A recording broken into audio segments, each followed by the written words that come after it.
Welcome to my no-name channel, and this is another Bali COVID-19 update, and today is June 14th. And so what are we going to talk about today? Well, today we're going to talk about numbers, of course. Bali's governor forms a small team to deal with Denpasar situation,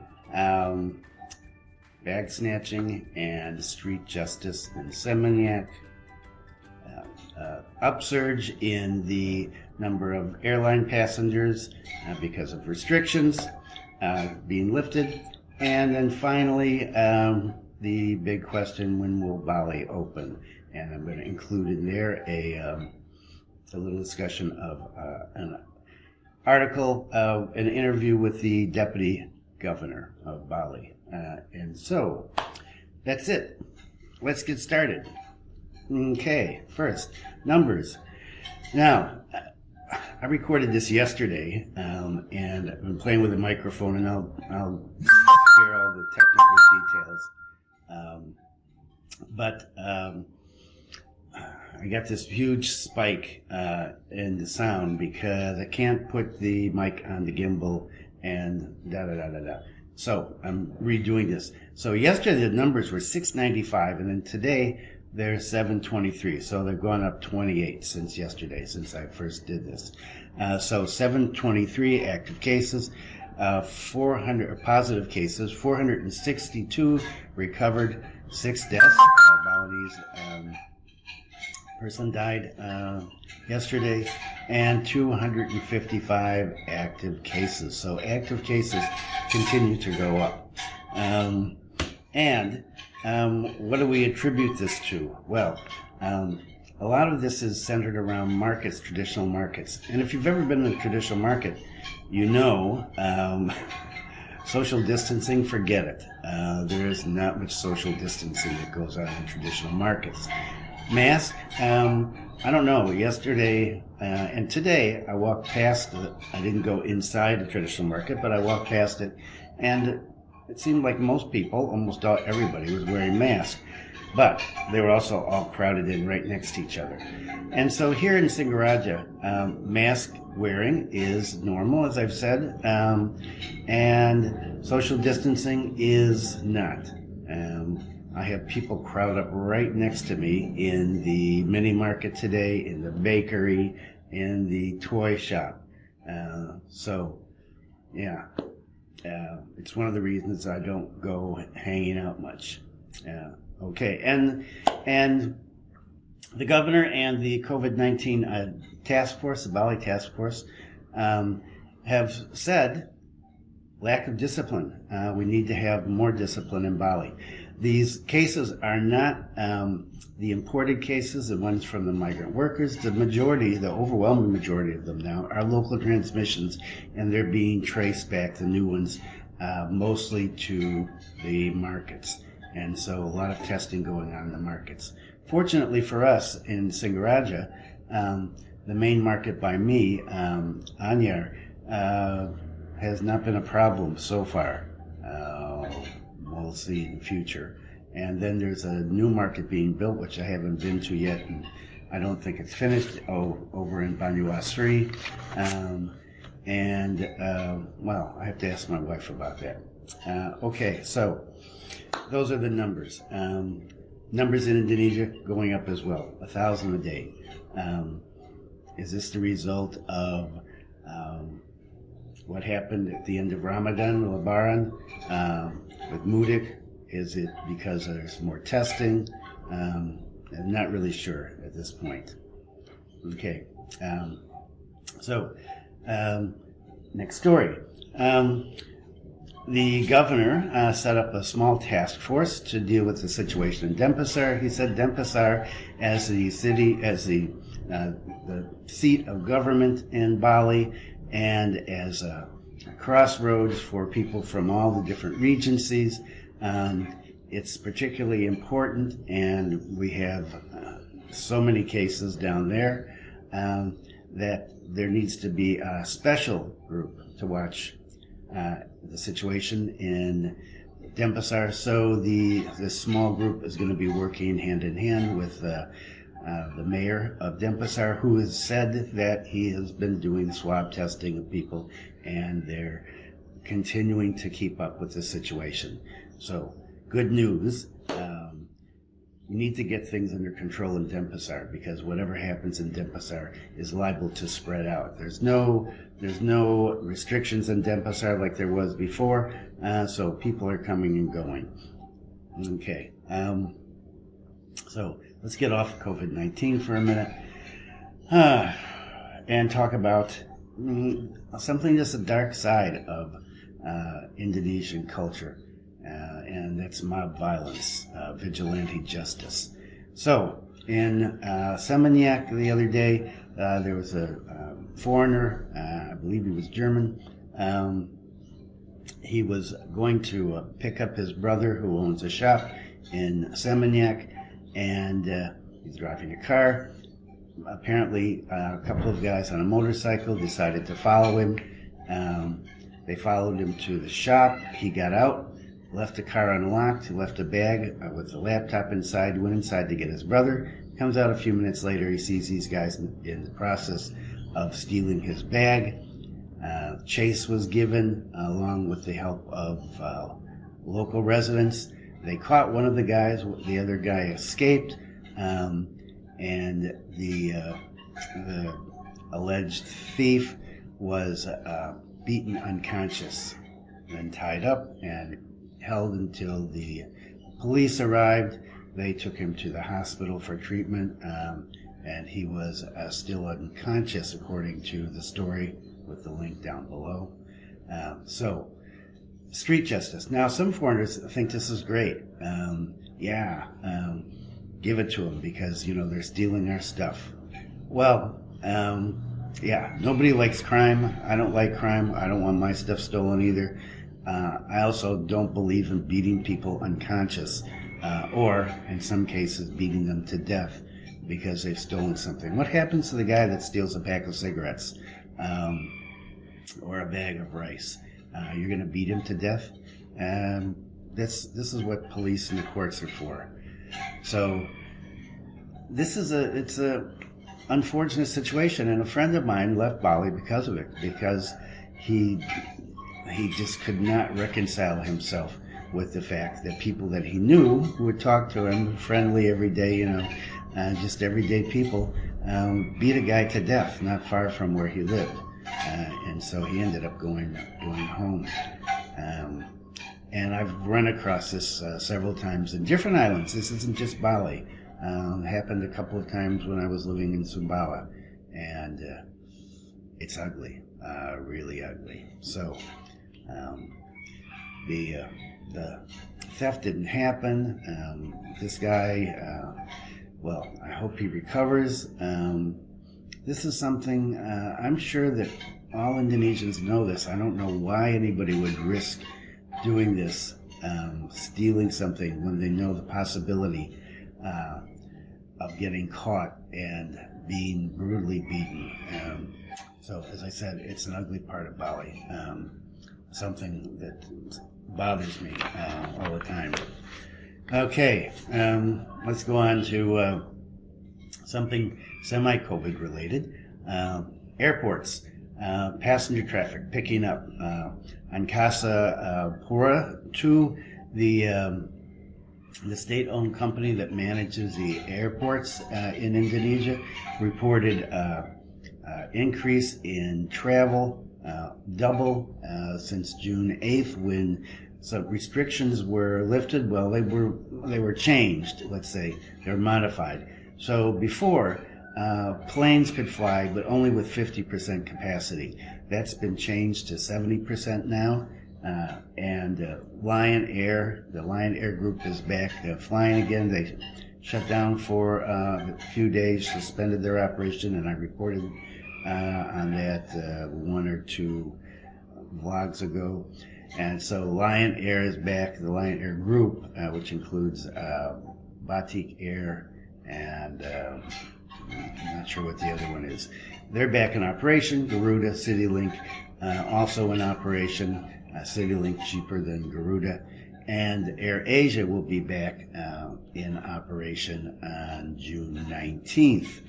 So, Angkasa Pura said that they've been working on, they want to make the airports safe, they want to make the airplanes safe, and so they're developing an app which they have not released yet, and it's called Travelation.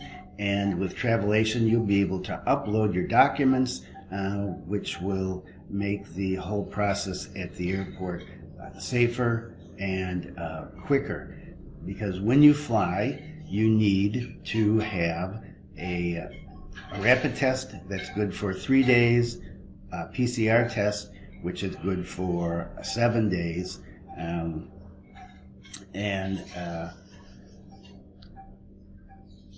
if you arrive in Bali, you need to have the PCR test. The rapid test is no good at all arriving in Bali. And if you want to come back, if you're a holder of a kitas or a kitap, even if it is expired, it's expired since this whole thing started, you can come back into the country. Links down below. You need to have a PCR test with a 7-day validity, along with a QR code from the travel data registration, and the link is below to that, and a surat tugas, letter from an employer. Also, I would check with the airline before you fly to make sure, if you're coming back from overseas, for example, and you have a kitas or a kitap, and check just to see, because things change all the time. People who are here on these emergency visas, they're still good. They're good until the state of emergency is lifted. The immigration department is open again, with limited services, but they don't want people coming to check on the visas. The visas are good until the president lifts the state of emergency, and I'm assuming, I'm hoping that after that there will be some period of grace for people to either renew their visa if that's possible, or to leave the country if they need to do that. We're going to keep an eye on this. I'm going to keep an eye on this. And again, you can take a look at the COVID-19 Facebook group. They also have information about that. And so, yeah, I guess no worries. Be happy. But quit hanging out in bars and things, and going out and doing illegal things and making life more difficult for the police and local security. Okay, and if you need tests, Siloam is giving the serology test. Not sure if it's the 199,000 rupees that was reported in the paper. And there are also a number of other hospitals around the island giving tests. You can check with the hospital nearest you if you need a test for whatever reason, and find out what the procedure is at your hospital and how much it costs. Okay, and when will Bali be open? Okay, so when will Bali be open? I don't know. There's an article that I just read right before this, and the deputy governor of Bali said that the island is not ready to be open yet. We still have active cases. We still have new positives happening every day at a pretty steady rate. We're in the 25 to 35 every day recently. I think this month is gonna be quite likely the highest number that we've had since it started. And so he said that in order for Bali to open, it needs to meet 3 criteria with 11 indicators. Didn't mention in the article what all those indicators were. And he's been under some pressure from players in the tourist industry to open up quickly. Everybody wants to open up because the economy is trashed. Well, the tourist economy, local economy is still going. There's still shops are open. They're selling stuff. When I was downtown in Singaraja today, and I'll just throw a quick clip here. You can see everything is crowded. People are out there buying stuff. This is not deserted like I've seen the photos of the tourist areas, the Kuta, Seminyak, or Ubud, with empty street. Boy, Singaraja, things are going full tilt boogie. And so the local economy is still working. The tourist economy, yeah, that's not working so much. But you see that there are things, restaurants apparently are okay to be open until a certain time, I don't know, 6 o'clock. And the beaches in Lovina have been open for a while. And restaurants there, I don't know if they're supposed to be, since the governor said that everything is supposed to be closed, all these tourist objects, tourist places are supposed to be closed. I'm not sure why. Apparently there's diving going on and snorkeling in Ahmed. A lot of restaurants opened up down in Canggu. So it's hard to tell. Part of the problem here is following through with things. So what's open, what's closed? Hard to say. When is Bali going to open? When we're going to open up the airport to people and say, okay, we're giving visas out again, come back, visit Bali. I don't know. And one of the things that the deputy governor said was, look, even if we were ready to open Bali today, do we know if people are going to come? Every country has their own plan on this. And he said, a number of countries are planning not to get tourism going until October. So there's that October date again, and I've mentioned this the last few videos. There's that October date going again, and that's another 3.5 months from now. So if you're planning on coming to Bali, I would not plan on coming soon. Might be safe to make plans for Christmas, New Year's. Maybe things will be back by then, but for the time being, no, we're still not open for business, and that's unfortunate for the people that are involved in this. And like I said the other day, there's an economy that goes on, like up in Booling. Less than 50% of our economy is based on tourism. So there's an economy that goes on. The Balinese are not just dependent on tourism. There are a lot of other things going on the island, and Balinese find ways, and non-Balinese Indonesians living here have find ways to survive. And so, that's the way it goes.